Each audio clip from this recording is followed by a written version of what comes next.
Hello guys, good morning. Welcome to my channel Pandit sir. तो बच्चों, मैं आ चुका हूँ एक नई कहानी और नए मज़े के साथ। चलो शुरुआत करते हैं। इस कहानी का नाम है घमंड। बचपन में जैसे ही गर्मी की छुट्टियाँ शुरू होती हैं, अक्सर बच्चे गर्मी की छुट्टी बिताने अपने नानी के घर जाते हैं, जहाँ पर उन्हें अपनी ननिहाल में खूब धमा चौकड़ी करते हैं और फिर दिन भर मस्ती करने के बाद रात में अपनी नानी से नई नई कहानियाँ सुनने को मिलती है, जो काफ़ी मज़ेदार और सीख देने वाली होती है।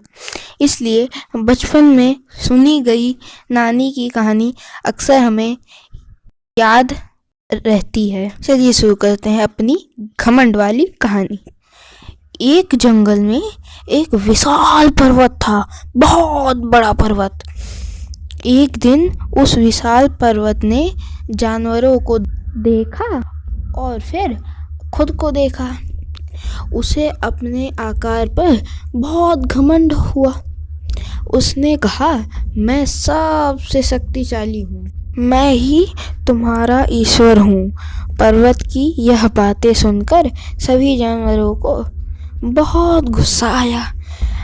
घोड़े ने आगे आकर कहा, ओ घमंडी पर्वत, अपने आप पर इतना घमंड मत कर। एक क्षण में तुम्हें दौड़कर पार कर सकता हूँ। पर पर्वत पर थोड़ी ऊपर चढ़ने के बाद घोड़ा लड़खड़ाकर गिर गया। पर्वत दिल खोल कर हंसा, बहुत मजा उड़ाया घोड़े और बाकी जानवरों का। इस तरह हाथी, ऊंट, जिराफ सभी ने कोशिश की, पर वे पहाड़ को कुछ नहीं बिगाड़ पाए।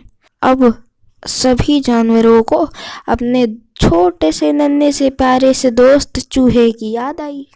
बच्चों, चूहों को इंग्लिश में क्या कहते हैं? माउस। घोड़े को इंग्लिश में क्या कहते हैं? हॉर्स। हाथी को इंग्लिश में क्या कहते हैं? एलिफेंट। ऊंट को इंग्लिश में क्या कहते हैं? कैमल। चूहा पर्वत के पास आया और उसने पर्वत को चुनौती दी। पर्वत ने चूहे का खूब मजाक उड़ाया। चूहे ने मुस्कुराकर पर्वत में छेद बनाना प्रारंभ किया।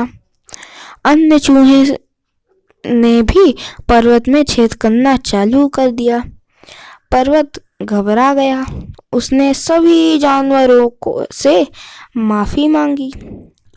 इस तरह पर्वत के घमंड को एक छोटे से नन्हे से प्यारे से चूहे ने तोड़ दिया। तो बच्चों, हमें इस कहानी से क्या सीख मिलती है? हाँ, हमें इस कहानी से ये सीख मिलती है कि जीवन में हमें कभी भी घमंड नहीं करना चाहिए, क्योंकि जो घमंड करते हैं एक दिन निश्चित ही उनके घमंड का अंत बिल्कुल इस पहाड़ की जैसे ही होता है। इसलिए हमें लोगों के साथ घमंड के बजाय विनम्र रहना चाहिए और विनम्र स्वभाव से रखना चाहिए। बाय बच्चों, मैं कल फिर मिलूंगा एक नई कहानी और नए मजे के साथ। ओके बच्चों, मैं कल फिर मिलूंगा एक नई कहानी और नए मजे के साथ। नानी, ये कहानी मैंने आपके लिए बनाई है। और बच्चों, आप भी तो अपनी नानी से प्यार करते हो। मैंने ये कहानी बना के अपनी नानी को याद किया है। आप इस कहानी को पूरा देख के अपनी नानी को याद करिए। आपको मेरा वीडियो अच्छा लगे तो लाइक करिएगा। ऐसे वीडियो और देखने तो सब्सक्राइब करके बेल आइकन को भी ठोक दीजिएगा।